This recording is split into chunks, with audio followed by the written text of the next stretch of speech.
outside of all of this that data professionals have to get to senior leaders.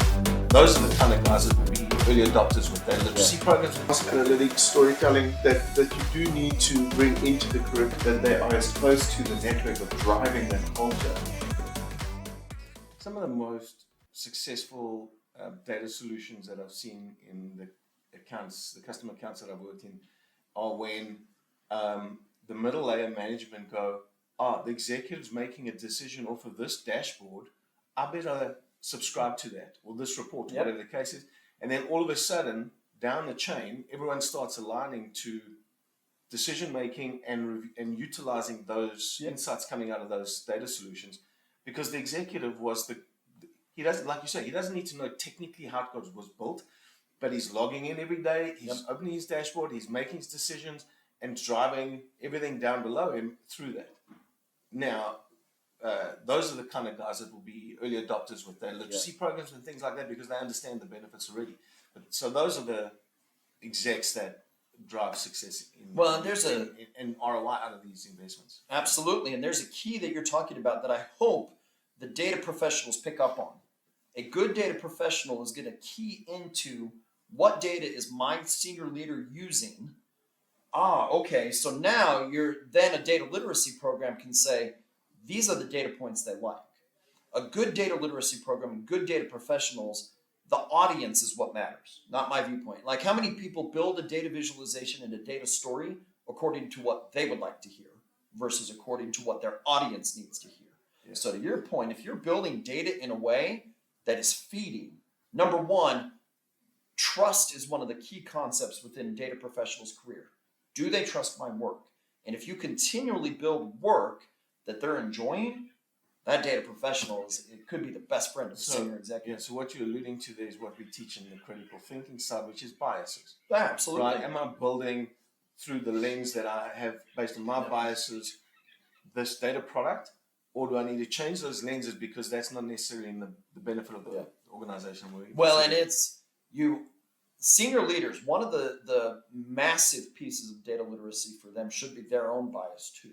Senior leaders a lot of times have years of experience, so they think they may know. You need a senior leader who's willing to say, you know what, we've done it this way for 20 years. Can you show me there's a different way? How many of them like that? How many of them like being challenged? It's hard. When I worked at American Express, we had a senior vice president change data in a slide that came from like our data science part of our team. Our VP raised their hand, if I remember the story right, and challenged her right in this meeting. You changed our slide. That's maybe not the appropriate time to challenge a senior vice president, right? Yeah. But that is a senior vice president whose lack of data literacy had her change the image, right? And so this is why data literacy is also maybe some humility for senior leaders to understand, I need to be able to say, we've been wrong on this for 10 years. Not that we knew it because we didn't have the data till now. Now that we have the data, let's change it. Yeah, or even that things are changing, right?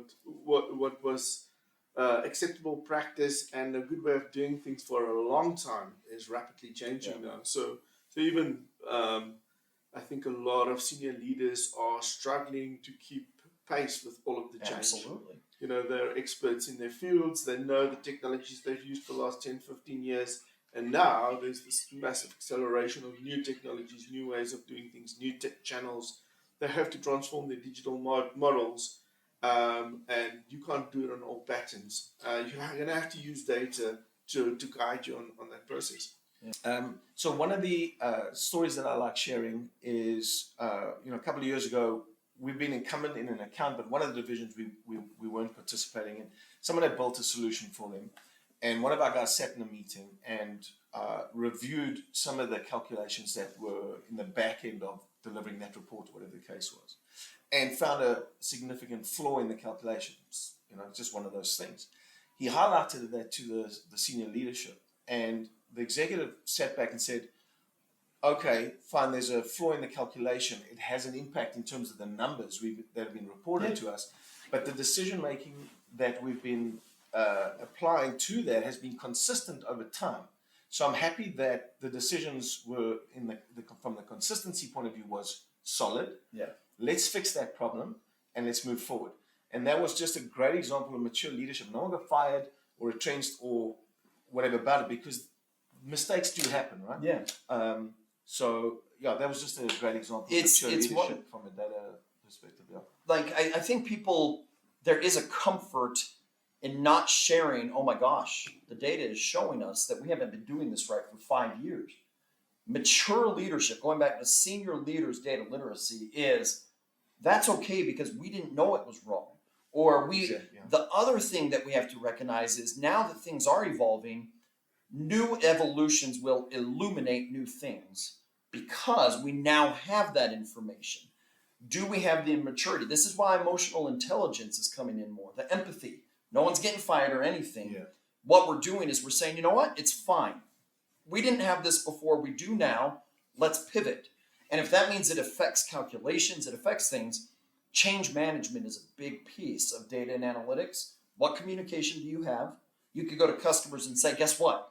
We have new data coming through that is showing us we've been doing it this way. We can now pivot and go to here.